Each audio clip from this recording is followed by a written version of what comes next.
Missed an episode of your favorite podcast? Choose from over a decade of content in our archives, not just the latest episode. All free at GCNlive.com. This is your call to action. Get prepared, America. Economy, survival, energy, disasters. This is USAPrepares.com. Informative radio, educational radio. Interact now by emailing instructor@USAPrepares.com or text at 434-390-7953. Class, please take your seats. Your instructor, Vincent Finelli. Everyone all set? Cocked? Locked? Here we go. Your dial is set correctly to USA Prepares. Thank you for being in class with us today. Jason is engineering the broadcast at Genesis Communications Network in Minnesota. Thank you, Jason. And Dr. Margaret is joining me during the first hour. She wants to talk about strokes because we had talked about it yesterday with Dr. Norm Shuley. Welcome, Margaret.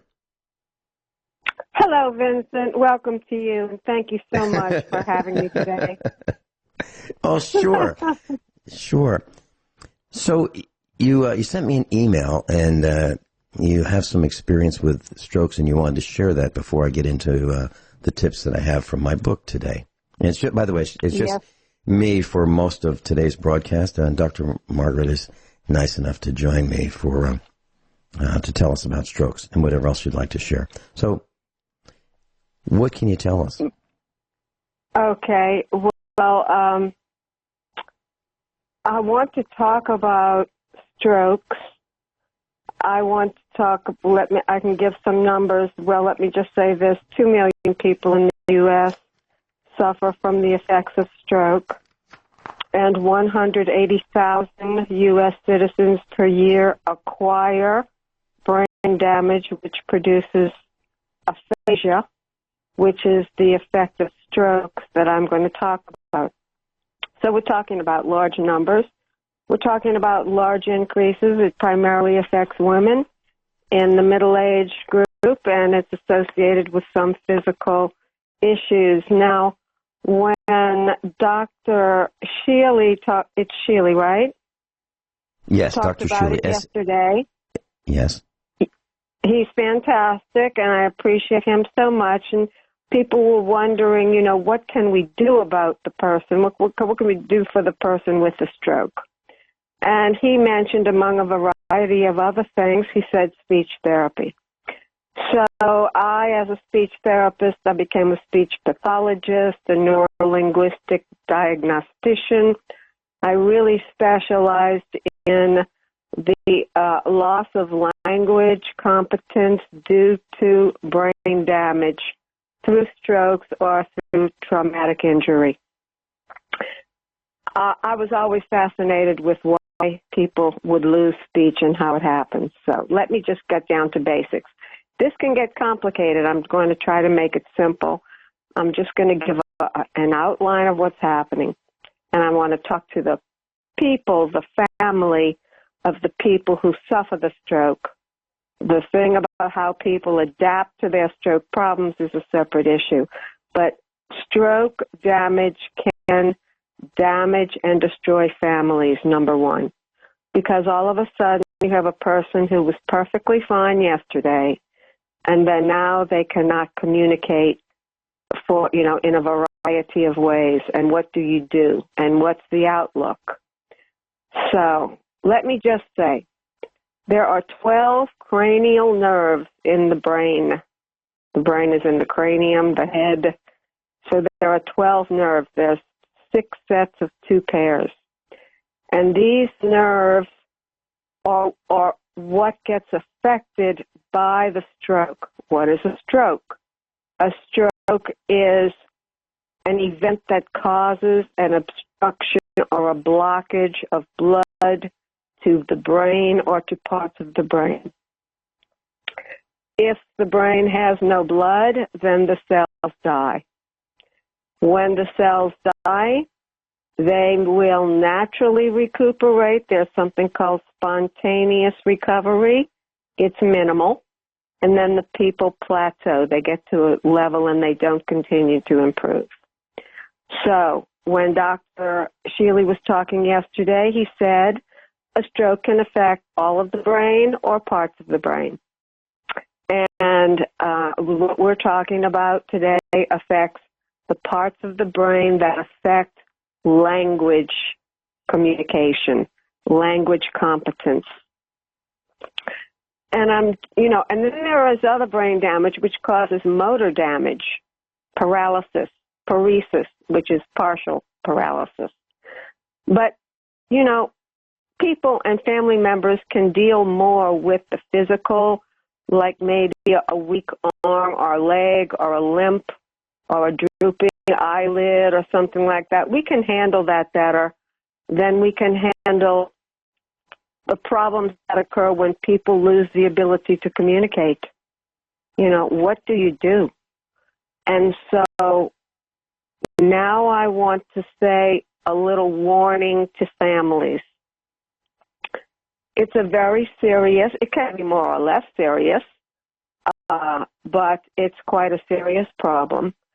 And the effect it has on family members is to cause them to be confused, to become frustrated, to become angry with the person, and to treat the person as they just don't know what to do.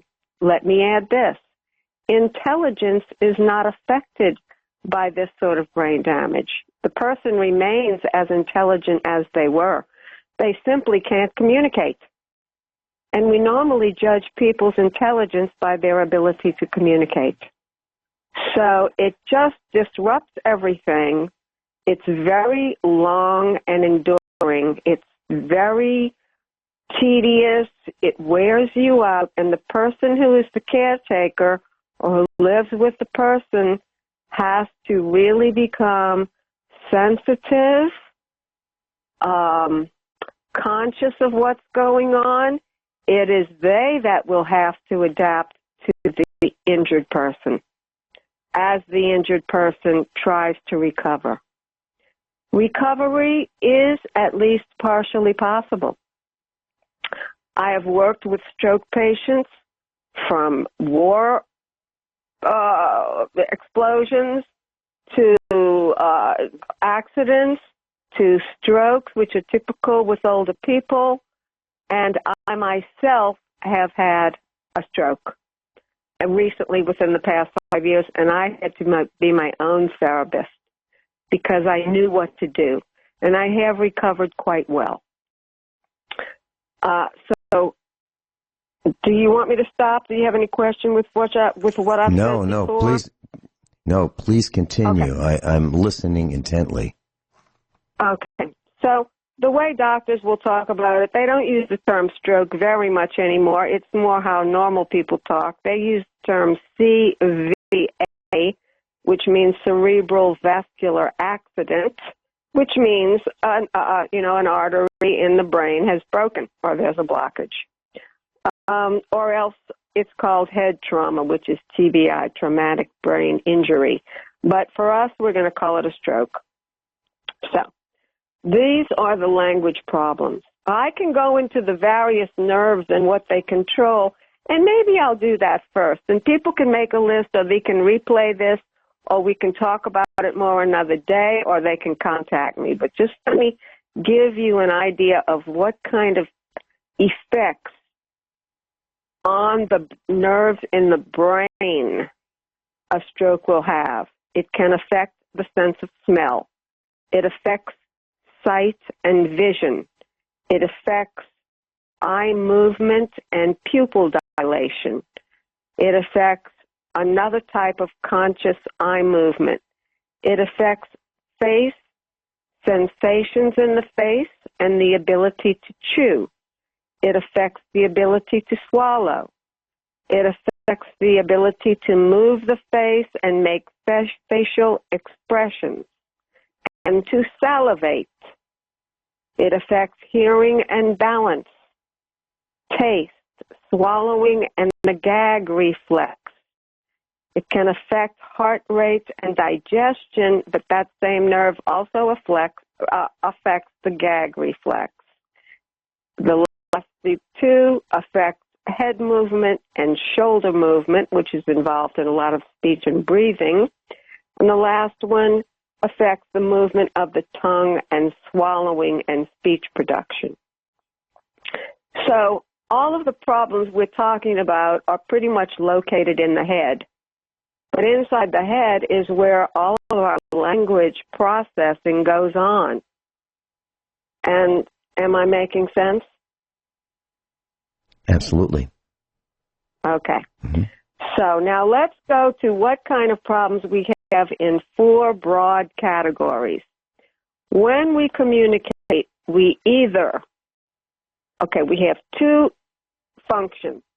We're either receiving information, that means we're listening, and or we are reading, or we are expressing information. That means we are speaking or we are writing. Those are four different functions of language processing.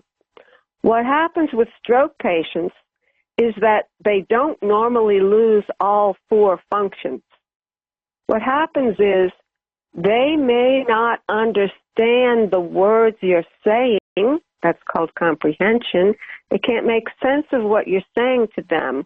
But if you write it on a card or a piece of paper, then they may be able to understand that.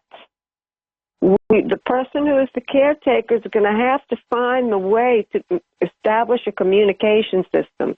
It's almost like teaching a baby. But we have to know there are four ways communication goes: 2 ways in, 2 ways out. Talking or writing, listening or reading. And one of those is going to be left functioning, if not 2. We have to find out what is functioning. And are you following me there? Absolutely. I'm taking copious notes as well. I'm sure, Dr. Margaret, I'm sure our entire class is stunned by your delivery and how you are explaining exactly how this works. Absolutely brilliant. Please continue. Thank you. Now, we have to establish that communication system. So these are just a couple of recommendations that people can jot down real quickly. Know that you're going to have to repeat to your person, your patient. Repetition is going to be very important because memory loss is a common function of brain damage. So when I had a stroke 3 years ago, I would tell people, you can tell it to me now, but you better write it down because in 2 seconds, I'm not going to remember it. It just so happens I'm trained in this stuff. I could know my own problems. And so repetition is going to be important, and not repeating and then getting madder every time you repeat and starting to yell and what are you, stupid, and all of that. You just repeat because you know the person is not filing it. It's going one ear and out the other. So you have to repeat clearly, use short sentences, one word. Dr. Margaret, hold that thought. Hold that thought. We'll be right back. Class, I'm sure you've heard the term talk radio. We are not talk radio. We are do radio. And you heard the term many weeks ago that Dr. Margaret is a poly-do, meaning she can do many things. Now you're hearing the absolute proof. Dr. Margaret, you mentioned repeat, hand gestures, and then we went into a commercial break. Please continue. Yes, so these are recommendations for the person who's caring for the patient in terms of that caretaker's behavior, communication, so repetition. I guess before we repeat, we should be sure that we're speaking clearly. That is good articulation, good pronunciation, emphasis, good voice, like I'm talking now. The next thing is not too many words. 1 word, 2 words, 3. We don't want long sentences. We're not going to be having long extended paragraph conversations. Make it as simple as possible. Think of a baby learning to use language. 1 word at a time, and be clear. Also, be sure to use eye contact. Don't look away from the person. Look in their eyes. Sometimes it's the only contact they have with you. If you're the right kind of person, you can read what their eyes are saying, even though they might not be able to express it.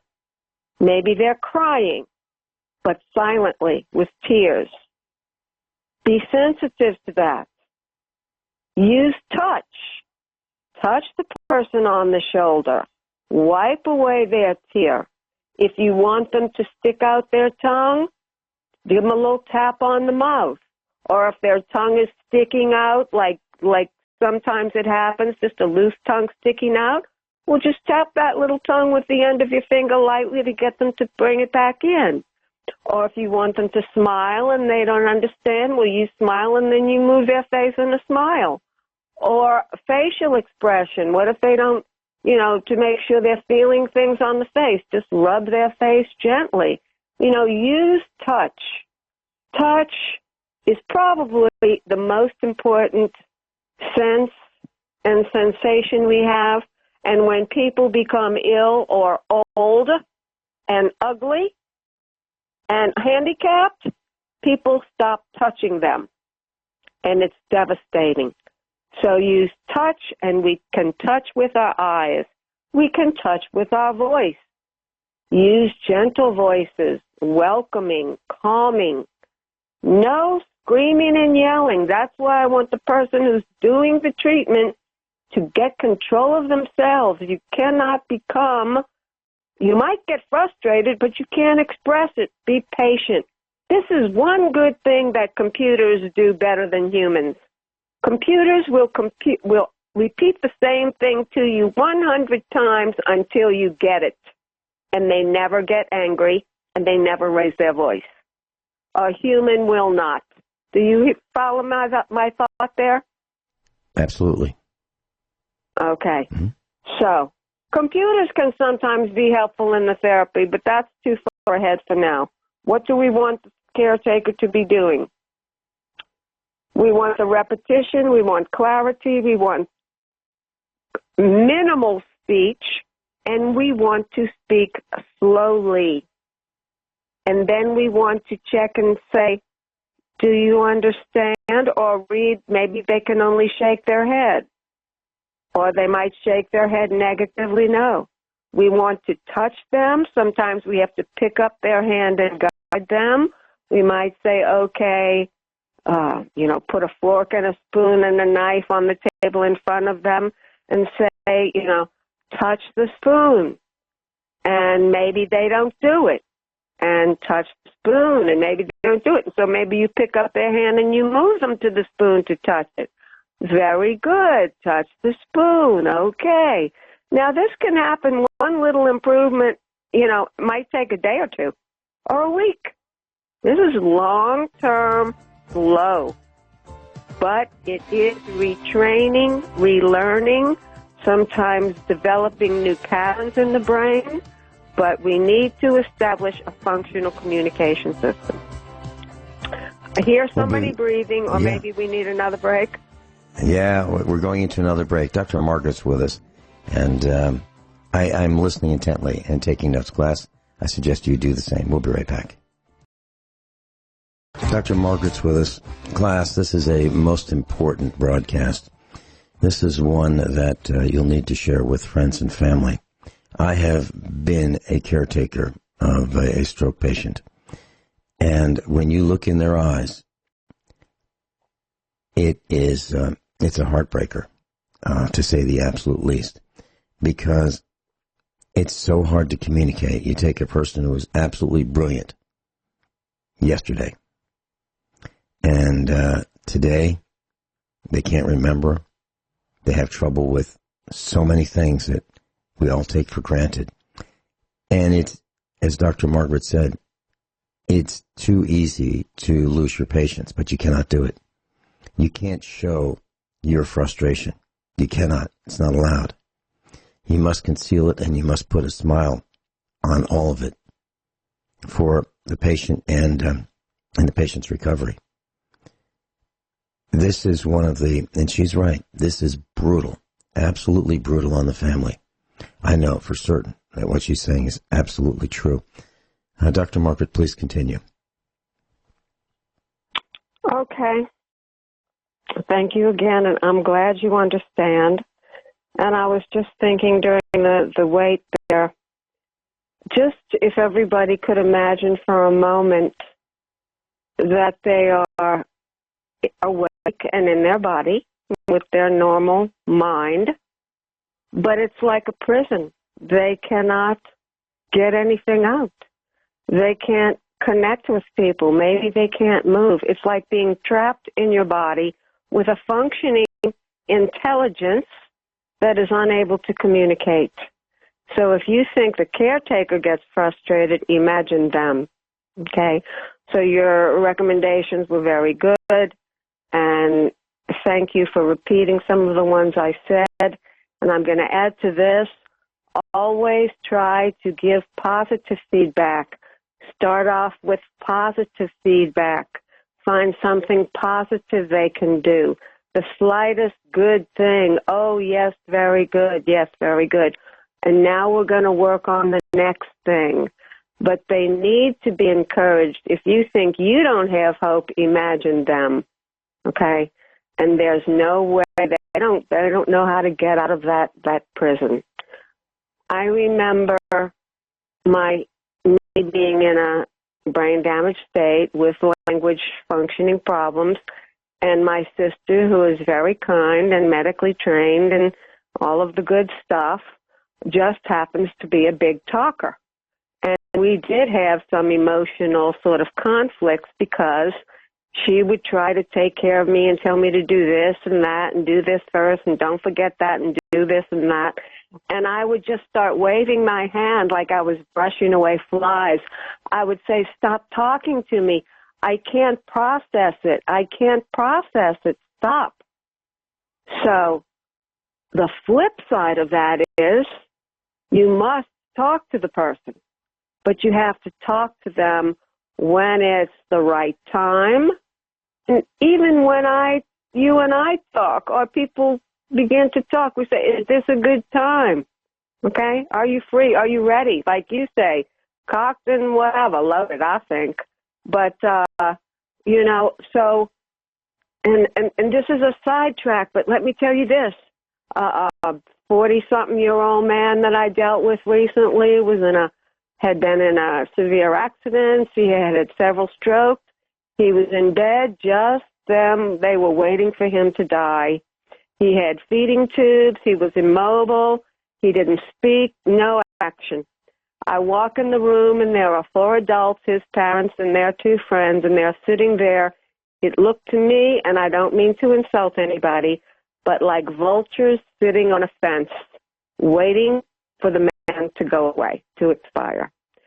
And I walked in and went crazy. I'm like thinking, what is going on here? I started talking. I went over and touched him. Hi, Pedro, how are you doing? Took his hand. Let's get on to feeding.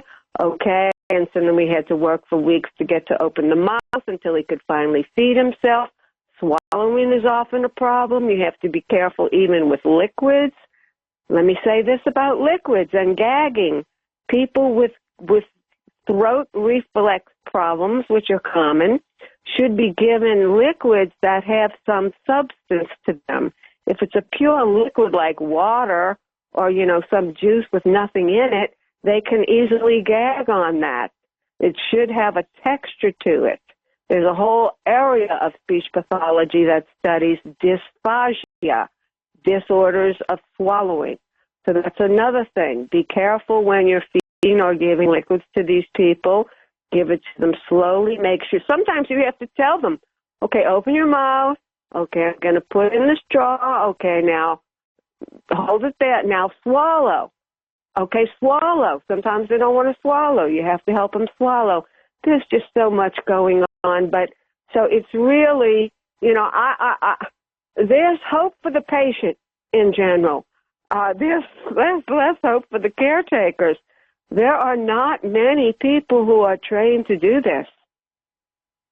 And yet, I know that everyone who is listening and those who are not listening can learn to do appropriate and adequate, competent caretaking, which will lead to probably, no promises, but recovery. What we hope to do is establish a functional communication system that everyone can live with.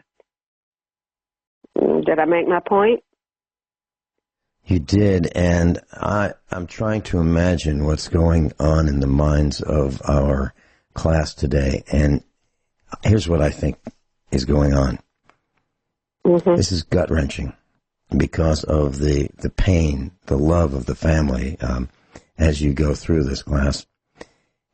And those of us who have, here's what we're thinking. I'm going to put, I guess, words in everybody's mouth. We could have done a better job had we heard what Dr. Margaret said in the last 41 minutes. Had we heard it, we all could have done a better job. And I have to tell you, it's really frustrating when you see someone who is so intelligent and so with it and so aware 1 minute and not the next, and you have to remind to swallow. I've been there with many people doing this. I've been part of this. And someone with Alzheimer's, you have to tell them, pick up the fork, okay, bring it to your mouth. Then, okay, you have to chew it. No, chew it a little bit more. No, a little bit more. That's very good, very good. A little bit more, very good. Now swallow it. No, swallow it. No, you have to swallow that. Very good. Would you like something to drink? Okay. Let me bring you something here. Okay. Here's the straw. Put it in your mouth. Very good. Very good. Now take a sip. Take a sip. No, take a sip. Very good. Okay. Now swallow. Swallow. Okay. Very good. That's what it's like. Am I exaggerating, Dr. Margaret? No, that's exactly it. And we're just not used to it, and we don't think we should have to do it. And we just are not empathetic.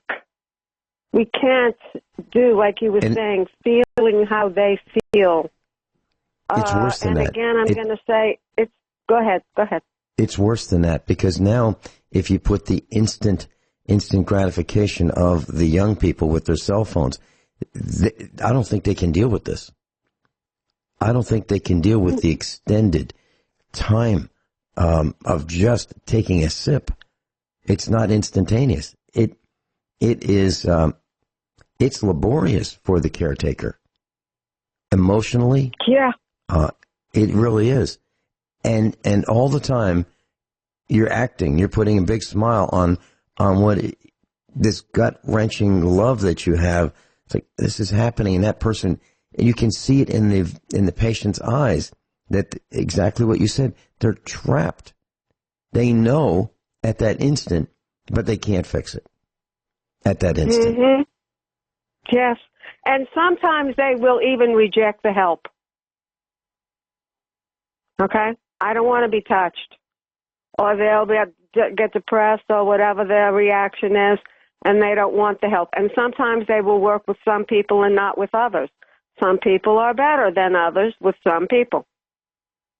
Well, I was thinking recently, and I'm not talking as a therapist now. I'm talking as a professor in the field of speech pathology, particularly aphasia. I am just talking about my experiences, what I've learned, what I know academically, and then the things that I have lived. So, again, I'm thinking, so what happens to most people today if there's a stroke? Well, how long do you stay in the hospital? And what kind of treatment do you get in those few days? Then they send you home, and what happens? Okay? If you're lucky enough to get a speech therapist who especially luckily happens to be a specialist in this area, which there are few, you might see that person, once a week for an hour? Twice a week? Every day? I guess if you're spending a lot of money at the hospital or have private whatevers. But that's not enough. This is a 24/7 deal going on. Because if the caretaker isn't doing it, somebody else should be, or else the person is left attended. And what if the other caretakers make mistakes? So it's intense. But again, I'm interested in presenting the information which most people are able to understand. And if you haven't been able to follow, keep up with me, it's just fine, because you can get on internet and search all about strokes, aphasia, cranial nerves, and the difficulties and things that go along with it. The problem is nobody's going to train the caretaker how to do it. And that's what I'm trying to do. And this is not a training session. This is just informative. Recommendations, my own experience, things I've tried, and, things that I would do or have done, and even have done with my own self. I have to go to this because our time's a wasting. First thing you have to do with the person, because, there can be different degrees of damage. The person could be totally non-responsive, or they may be, kind of all right. Moving around, semi-talking, some paralysis, some speech problems they can't remember. Maybe they can't remember your name. That's a heartbreaker when your dear mama or loved one can't remember your name when she looks right at you. Okay? And that goes along with Alzheimer's as well. Real heartbreaker. But I'm sorry, I'm thinking of two things at once. Oh, one of them was word finding. That's called anomia, A-N-O-M-I-A. It's another problem that goes along with this process, and it's about the disability to find the word that goes with your face, or to find the word for something. Okay, hold that thought, going into another break. And how often does that happen? Oh, I'm trying to think of the word. And we're talking about a very serious topic, strokes. And class, when you have a family member who has had a stroke and that person is in the hospital, you'll hear the hospital staff talk about speech therapy. And you're probably wondering, we got a major problem here. Why are we worried about speech? Now you know. Please continue, Dr. Margaret. Okay, I believe there's not much time, so I'm just going to say 2 or 3 points. The first thing for me is to establish a yes and no signal. Of course, it depends on the severity of the damage, but some people, you have to get them to signal yes or no just by blinking their eyes, or lifting their finger once or twice, or doing some other simple motion that indicates yes or no, because they have the thought, but they may not be able to produce the speech. So the first thing you have to do when you start to work with someone is to establish a yes or no, okay, not okay, go, stop, that kind of system. There has to be some way that the caretaker can know what's going on and if whether to continue or not. Now, I also want to mention, and I did mention earlier, that there is some spontaneous recovery in generally all cases. The brain, after some days, weeks, or perhaps a few months of rest, it will be regenerating or creating new pathways, and it may seem to be that the patient is recovering well. This happened to a friend of mine. He was riding into his horse and fell off and knocked the whatever out of his head and never was the same again. So there can be, it can happen for different reasons, but his thing was that he could not indicate yes or no. Then what happened was he started to recover naturally, normally, with no speech therapy. And I wouldn't recommend a psychologist. Okay, and even, the doctor had said speech therapy. So you have to realize that they will recover some functions without anyone doing anything. And most people would prefer not to have to do anything. But my perspective is, yes, we know that's going to happen. There'll be natural recovery. It will get to a certain limit, probably not very high, and then it will plateau. That means it will flatten out. There will be no more increased progress. Now, for me, I would start intervention the minute I see the person. And some people I have had that have been damaged and in the no treatment for months, and I still will go in and begin. To me, it's never too late. So don't be fooled by spontaneous recuperation into thinking that you don't have to do anything and the person's just going to naturally get better. My opinion is they probably will not. There'll be some minor improvement, then it stops. If you want to recover better skills and competence and possibly get back to a very functional person, therapy, intervention, care will be needed. So I'm making my point. Don't be fooled by apparent improvement by doing nothing, okay? Because you'll soon be not real happy as you see things stop there. And another thing that reminds me of a friend of mine's mother who just was so cute. Of course, I love people, and their problems don't bother me. I love helping. That's what I'm here to do.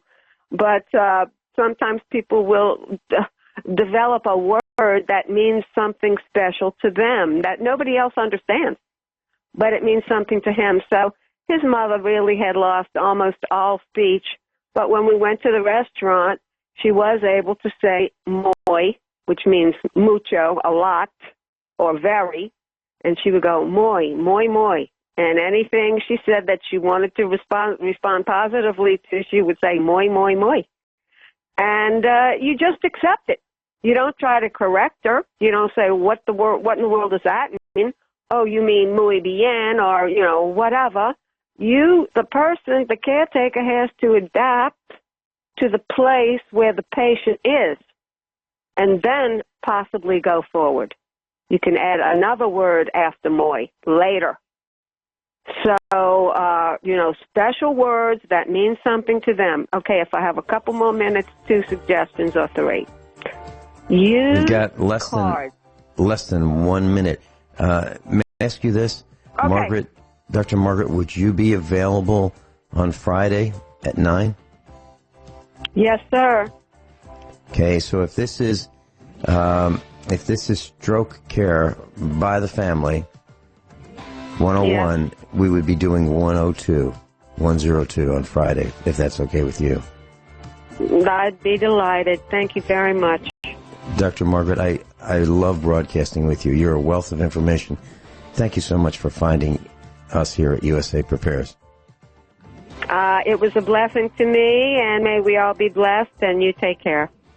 We'll see you on Friday. That's Dr. Margaret in Spain. Hour number 1 was truly, truly brilliant. Dr. Margaret was with us in Spain, and she was talking about strokes, what they are, and what to do to care for the patient in your family who has had a stroke. And I really suggest, and I'm not kidding about this, I suggest that you share that with every family member and every friend who might be in the path of a stroke or is caring for someone. I have been multiple times, and it's as she described, totally accurately. It's frustrating. It is so painful to watch the eyes and see through the eyes of the person trapped in his or her own body. And they can't move. They can't communicate. They know what's going on, but they can't do anything about it. But you can. You can. And so I'm delighted that she is going to be broadcasting with me, hour number 1 again, on Friday, this Friday. I received an email from her. I saw it in the middle of the night. I just happened to decide to check my email, and I saw that she wanted to talk about it, so we made that happen. And it was just going to be a few minutes, but it couldn't be a few minutes. I don't even think we can do it in 2 one-hour broadcasts. So if you have someone in your family, her information is exactly accurate. And here's what's sad about it. Those who have listened to that and those who have cared for someone with a stroke, we all could have done a better job if we knew, if we'd only known. However, no one said, okay, here's what you need to do. This is going to be a long haul. You're going to be in this. It's going to be frustrating, but here's what you need to do. No one has ever said that to me. I had to learn it on my own. Mrs. Finelli had to learn it on her own. And, how much time is the hospital going to spend with the patient for rehabilitation, speech therapy, occupational therapy? Imagine this. Imagine you don't have the ability to brush your teeth, and you have to relearn how to do that. And it takes a week to learn how to brush your teeth and not choke doing it. And moving the brush up, down, left, right, putting the toothpaste on the brush, washing the brush, rinsing the brush, rinsing your mouth. Can't imagine that, right? Well, that's what it's like. So for the remainder of today's broadcast, I'm going to be talking about the book and some of the tips and tricks and things that I have found that I thought I should share with our class. And one of them is really simple. I bought a car many years ago, a few years ago, I should say, 1996 Mercedes-Benz, and I wanted it because it was a diesel. And I knew that I could take a diesel that got around 30 miles to the gallon and let it get 40 plus miles per gallon. I knew I could do that. And this particular Mercedes was used, and I was buying it from an individual, and it had a lot of chips in the windshield. And I thought, before I made an offer, just how much is this darn windshield going to cost? Well, I called a glass place, and the number was around $350 to $400. And I thought, gosh, that's a lot of money, but it just has a bunch of chips. No long cracks, just little chips, smaller than one. The biggest one was smaller than the size of a dime. And it kind of looked like a bullet hole kind of a thing, but it didn't go through the windshield, just a chip that spread out, but less than a dime. And then a whole bunch of little pits. So it looked like the vehicle was behind a stone truck, dropping thousands of stones all at once, and they all hit the windshield. So I thought $350, $400, that's a lot more than I wanted to spend on a windshield. And I thought maybe I could fix this. So I said to the company on the phone, so what do you charge to fix these chips? And can you fix them? They said, oh, yeah, we can do that. If it's smaller than a quarter, we can put a resin in there and we'll fix that. Now, if it doesn't work, we'll give you a credit toward that windshield that that you're going to need to get because the resin fix didn't work. And so how much is that? $75. I thought, gosh, $75 to fix a chip in a windshield. So I decided I'd do it myself. And you can too. And I'm going to tell you how to do it. If you have chips, you need to stop them from getting to be cracks. You need to get them right away. And you need to make sure that water is not in that chip. So what you can do is you can clean the windshield and then put the vehicle in the sun and let the sun bake out any moisture that's in that chip. And you can buy for about a little over $2. between $2 and $3. You can buy a little kit. And it has a resin that is cured with the ultraviolet light from the sun. And this is a liquid that's even wetter than water. So you have a little tiny vial with a little nozzle on it and a cap, and you just put a portion of a drop in that little chip. And then they provide in this kit these lenses that you put over the resin. And it spreads out the resin. And you leave it for 15 or 20 minutes in the sun. Now, I probably had 40 or 50 of these little chips. So I cut these lenses into like one lens, which would be, let's say 1 inch by 1.5 inches. Let's say I got 5 of them in this kit. I cut them into quarters, and I had 4 times as many of them. And I put a dot of the resin on each one of these holes of the chips, put the lens over it, had the vehicle facing the sun already. The windshield was dry. 15 minutes later, you just lift these lenses off, and it's like a clear piece of plastic. And what it does is it spreads out the resin on the windshield. And then you, in this kit, you get a single-edge razor blade, and you just scrape flat the cured resin. That's it. That's the whole thing. First little chips. Now, if you have a bigger chip, still less than the size of a quarter, you need to get the air out of the chip in the hole. So they have a vacuum type device, which is really a hypodermic syringe with a seal around the windshield, and that comes with the kit. And what you do is you evacuate the air as much as you can, and then the resin, through gravity, fills the hole. And you get maybe a 1 or 2 shot sealer with that, kind of a ring that has adhesive on it, and a little applicator. So you can fix 1 or 2 big chips and a whole bunch of little ones. So for $2 and change, maybe $2.08, something like that, if you have that at the ready, the minute you get these chips, you fix them before they become big. And they do become big. It's like guaranteed that a little chip can become a big one. So fix it right away. And you want to make sure you do it without a lot of moisture on the windshield. So park the vehicle in the sun. And it works great. So I went on the internet, and you can buy them on eBay. You can buy them on Amazon. And so I bought 3 more kits. Now, why did I do that? Because I know that I'm going to have more chips. I just don't know when. And when I do get one, I want to fix it immediately. So all you need is the kit and the sun. You cannot do it without the ultraviolet light from the sun. Well, maybe you can, but I haven't done that. Just park the vehicle in the sun, the windshield facing the sun, and it'll fix the windshield.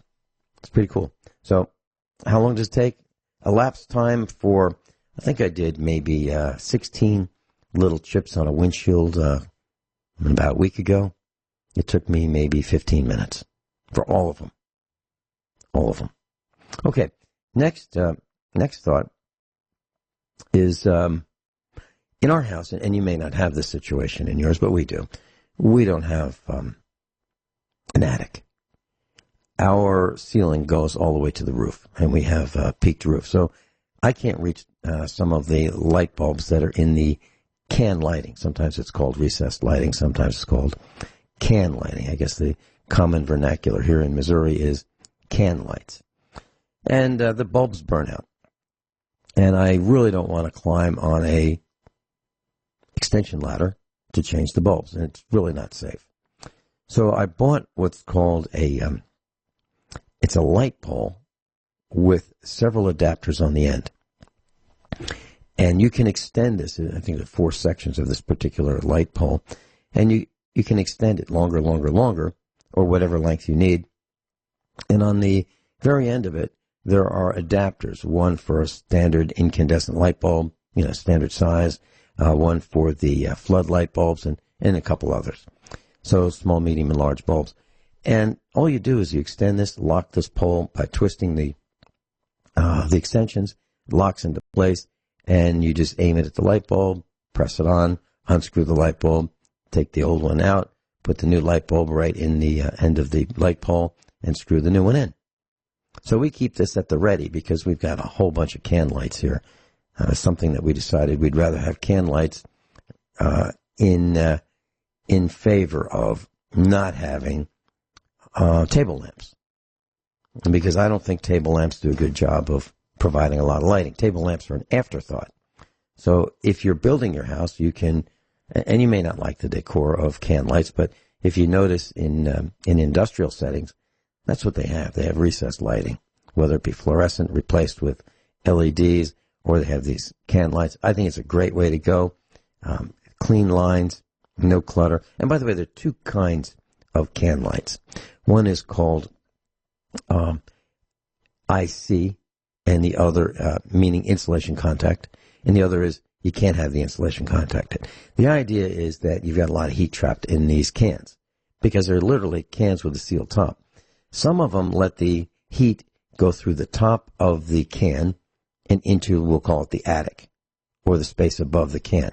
We don't have those. I bought the kind that is insulation contact, meaning you can have insulation all around this can, and it's double insulated to prevent a fire from occurring from the heat above the light bulbs.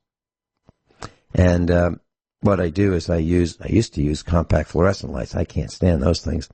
So I replaced them with LED lights.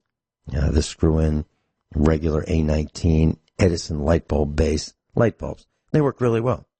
So you might want to do that. And when I screw in a light bulb, just before I install it, I write the date with pencil. So I would write today's date, on the light bulb with pencil. Month, day, year, or day, month, year, however you prefer to do it. And that tells me that's when I installed it. So it gives me a handle on how long these things last or don't last. We'll be right back. And I'm talking about tips and things that we do here at the farm. Better solutions. So in the United States, many have a refrigerator-freezer combination, and typically it's in the kitchen, right? Well, there's an interesting phenomenon that occurs. Over time, somebody in the household says, you know what, we need a new refrigerator-freezer. Ours is white, and you know what? I think we should have a stainless steel one. Or ours is black, and we should have a stainless steel one. Or we have one from the 70s. It's kind of a turquoise or an almond color, and we want a stainless steel one. So then what happens? Well, that refrigerator-freezer combination ends up in one of two places typically. And that would be in the basement, if you have one, or in the garage, if you have one. Or in the case of Arkansas, it ends up on the front porch. But it still works, right? Still works. But it's not as nice as that new shiny one that you can get at the big box store. Well, I have a suggestion.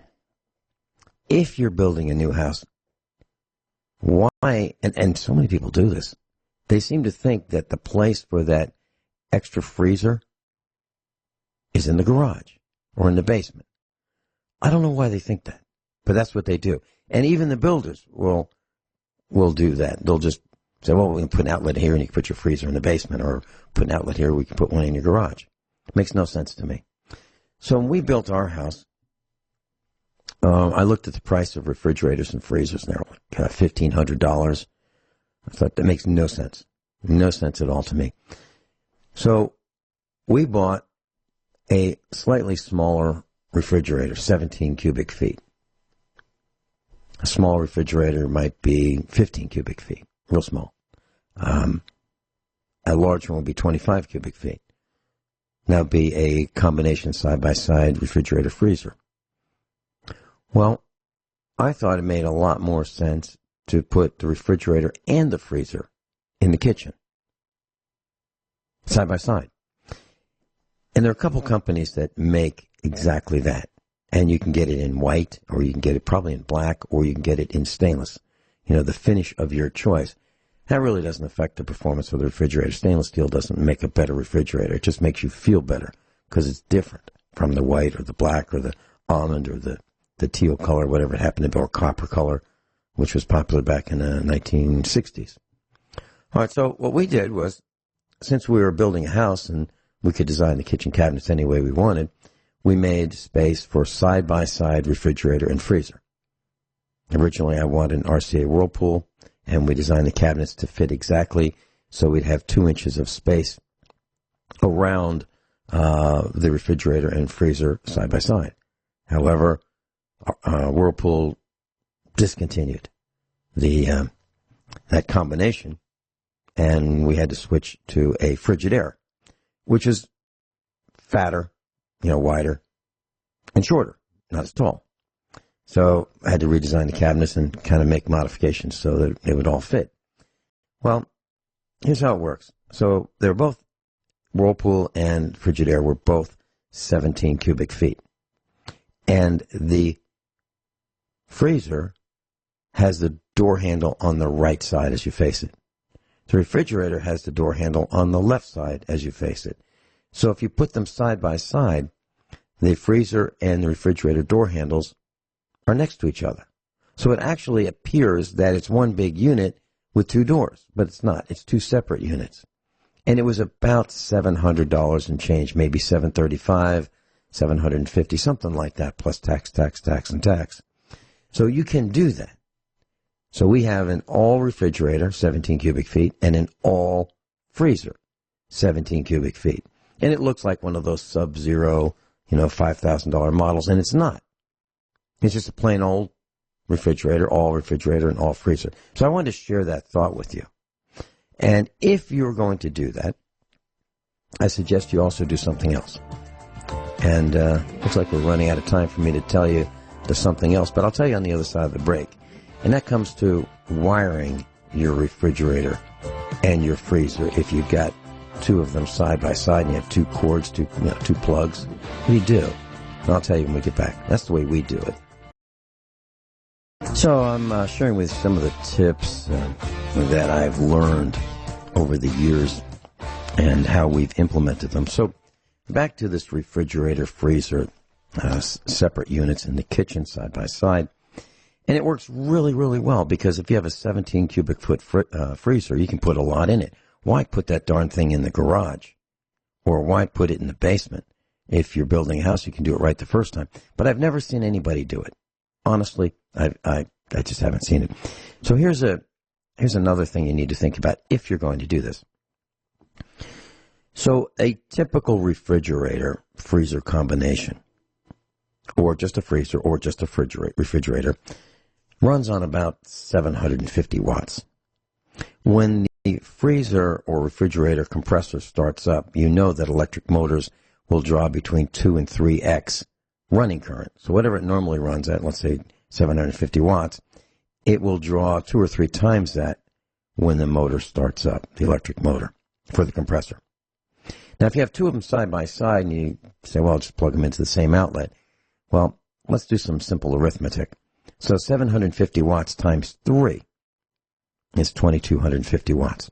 A 20 amp circuit, which is the largest circuit you would have in your house with a standard receptacle, is rated as a maximum, absolute maximum, is 2,400 watts. So you're right up against the edge of maximum capacity. So over the life of this refrigerator and freezer, what is the possibility that both are going to start at the same time? Well, it could happen, right? And let's say you have a job and your refrigerator and your freezer kick on at the same time and you exceed the capacity of that circuit breaker and you trip that breaker. So now your refrigerator and your freezer will not have electricity because you drew too much current when they both started up at the same time. So you could be without electricity and not know it. In our case, we don't have an alarm that says, hey, the power failed. If the power fails for that circuit or there's a power outage that would affect our whole house, it wouldn't because we're on an off-grid hybrid solar system. But if it did happen, we wouldn't know if a circuit tripped if we weren't there. The only way you would know is there's no light on our refrigerator that says it's running. You know, some freezers have that, but ours doesn't. Ours is real plain Jane. No features, no unnecessary features to go bad on our equipment. We go for as simple as possible. And that's why our appliances last so long because they don't have a lot of features to go bad. So, two circuits, one for the refrigerator and the other for the freezer. Here's something else that we do. All of our circuits are marked, identified in the electrical box that's in the wall. So, for example, every switch, if you were to unscrew the switch cover plate, two screws, you would see something that says, something like DR1 in there, written with a Sharpie marker. Easy to see. If you remove a receptacle cover, let's say in the kitchen, inside there you might see K1 or K2 or K3. If you went to the living room, you might see LR1 or LR2. If it were in the master bedroom, it might be MBR1 or MBR2. And what that stands for is the circuit. And at each end of the cable, the Romex cable, it will say K1, K2. That would be at the breaker panel end. Inside the breaker panel where you could actually see the Romex. And I leave it long enough so I can write what that circuit is as I've identified it. Then I mark the breaker, K1. So that means that outlet is kitchen 1. And believe it or not, I've written in pencil in I made a small mark on these white cover plates, the circuit. Eventually I'm going to use a label maker and make it look a little more professional. But every circuit in the house will be labeled from the outside. But for right now, they're labeled inside the box where you just take off the cover plate and you can see it. And that makes a lot of sense to me. It really does. And something else that we do that I've never seen, and I don't know why, I guess it takes more wire, is that all the ceiling lights in every room, so some rooms have a fan. We don't have lights attached to the fan because I don't like the lights hanging off the bottom of a ceiling fan. And Mrs. Finelli doesn't either. Nobody in our house really does. So we don't have that. We have can lights, and we have ceiling fans in some rooms. So each ceiling circuit is identified. That means that the wall outlets are on a different circuit from the ceiling lighting. Now, why would we do that? Well, the reason is if we decided to set up emergency lighting, it's already wired. We don't have to make any changes in the ceilings or in the wall or rip out sheetrock. It's already wired that way. Now, if you wanted to, you could have a main circuit panel. We're assuming grid power. Okay? If you have grid power, you could have a main circuit panel, and then attached to the main circuit panel, a sub panel. And let's say 8 circuits for the sub panel, or maybe 12, or maybe 20, whatever size you think you need. And that sub panel is powered from a larger breaker, let's say a 50 amp or 100 amp breaker from the main panel, and all of your lighting is on that sub panel. So if you ever decide that you want to have emergency lighting, it's all in one place at that circuit sub panel. So what is a sub panel? It's just like a main breaker panel, except it doesn't have a main breaker. Just like it. And that's how we wired our house. So instead, our son was 15 when we built this house. And I tasked him with something. He was being homeschooled. And he and I built the house together. And I tasked him with an arithmetic problem and a wiring problem. And I took the plans for the house and I said, okay, here are all the outlets. And what we did was we walked around the house with a stick that had a tape marker. And it had actually 2 marks. One was 12 inches off the floor. And the other was, let's say, 18 or 24 inches off the floor. And that meant we could hold that stick on the floor and drive in an electrical outlet box. And they would all be the same height. And the 12-inch was for drilling the holes through the studs So all the wire would be at the same height, not going diagonally up and down and around. It would be straight runs. So we'd know where all the wires are in all the walls. Well, once we put all these boxes in, the electrical boxes where we thought they should be, and we read the code book cover to cover about how to and where to put and how many boxes to put and what heights and so forth. Once we did that, we thought about running cable to those boxes from the main breaker panel. And I tasked our son with, so here's the cost of per foot of Romex cable, 12/2 with ground, that would be yellow. And the cost of the main breaker panel, and the cost of sub-panels. And the cost of wiring 100 amp service to the sub-panels. I said, so what is going to cost less? Running sub-panels all over the house or running home runs from each room to the main panel? And we figured out that he figured out as an arithmetic project, it would be better and easier and less expensive and give better electrical service to our house if we use sub-panels. And that's what we did. And I've never seen a house that's built like that either. And I don't understand why. It makes no sense to me to not use sub-panels. So you can use a heavier gauge aluminum cable from the main panel to the sub-panel. Sub-panel could be in the garage or upstairs or on the other side of the house. And you can save money and have less loss, less wasted electricity, and cost less. It makes a lot of sense to me. So that's what we did regarding wiring. Something else that we did I thought was kind of neat. You know, when you build a house, you're spending money like it's, like it's endless. At least it appears that way.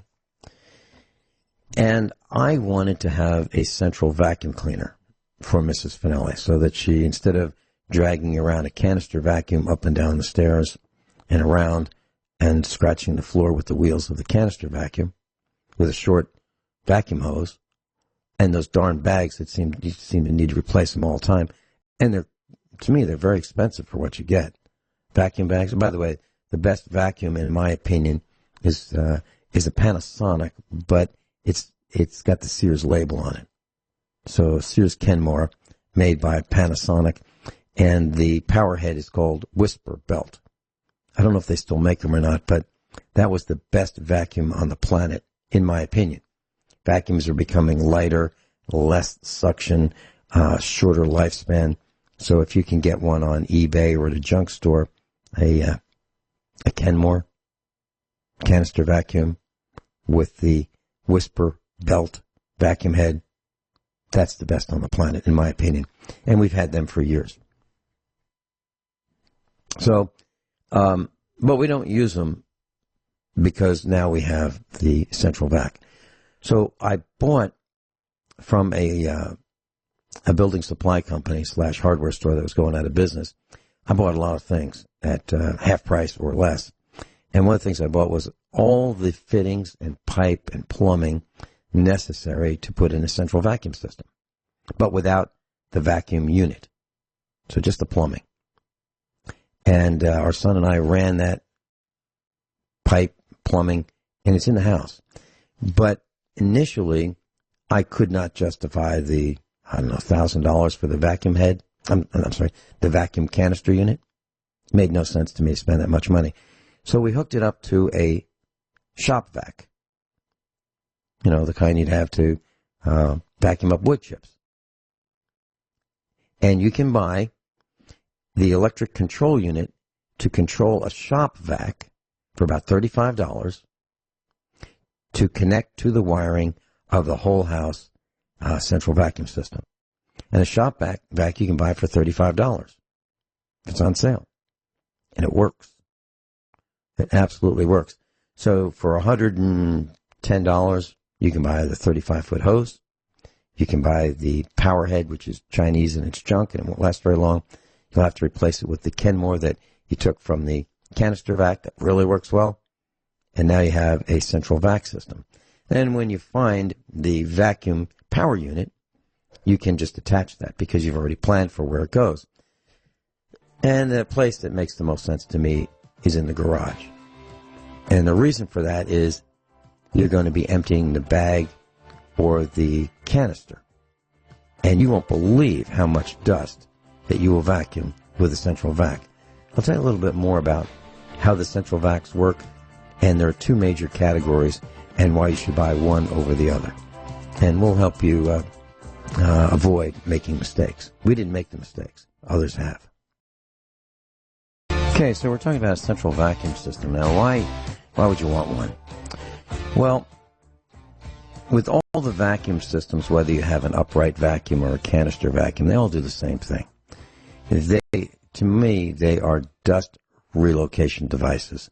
They pick up a lot of the dust, capture some of it in a bag or some kind of a canister, whether it be a cyclone or a bag, and then some of it goes out into the air again and ends up on furniture and you get a chance to breathe it. I don't like that. So that's why I wanted to build a central vacuum system with a outside exhaust.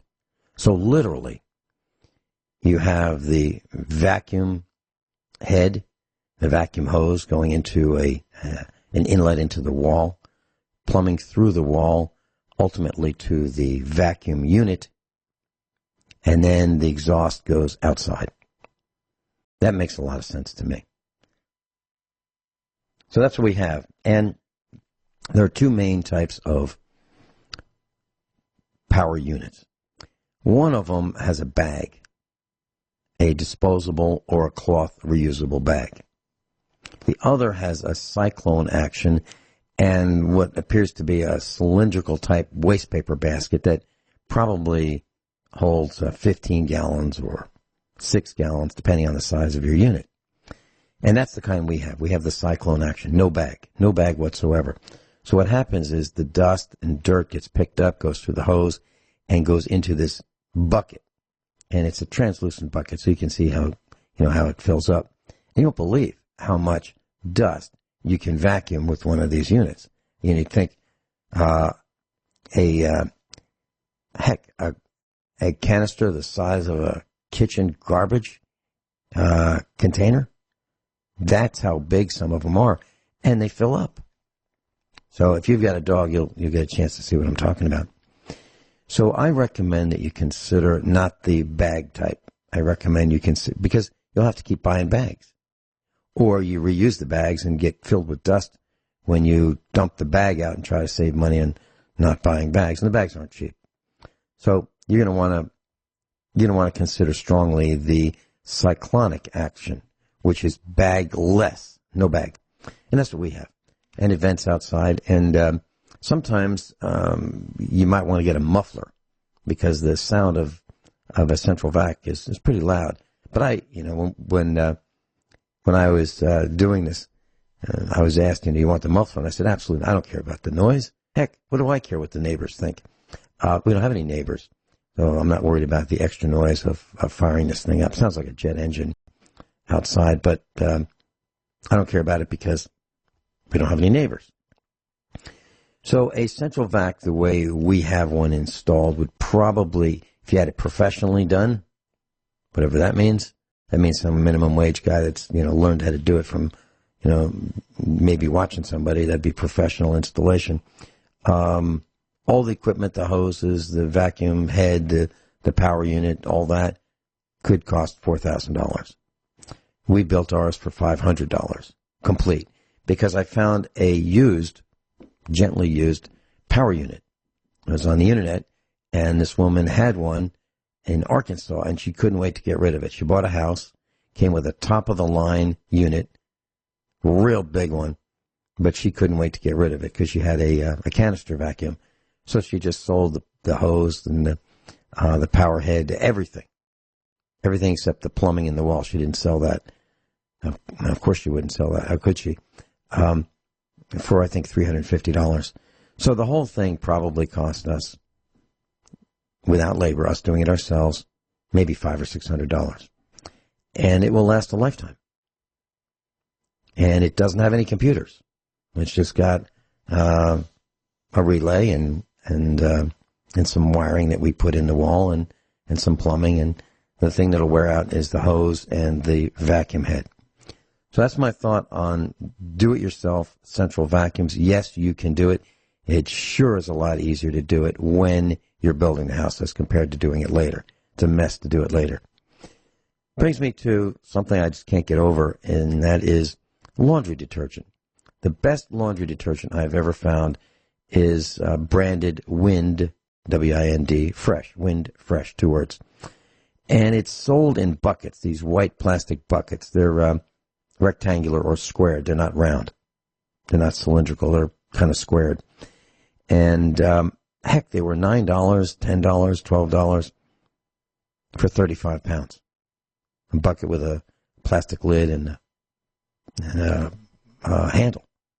35 pounds. Used to get them for around $9. I decided that because of these new washing machines with these specially packaged drop-in, one-size-fits-all pellets, you just throw them into these new agitator-less washing machines, I decided that I'll bet you they're going to stop making phosphate detergent. So I bought a lifetime supply. And it was about $14 per bucket shipped for 35 pounds. So I bought a whole bunch of them. I looked it up today before the broadcast.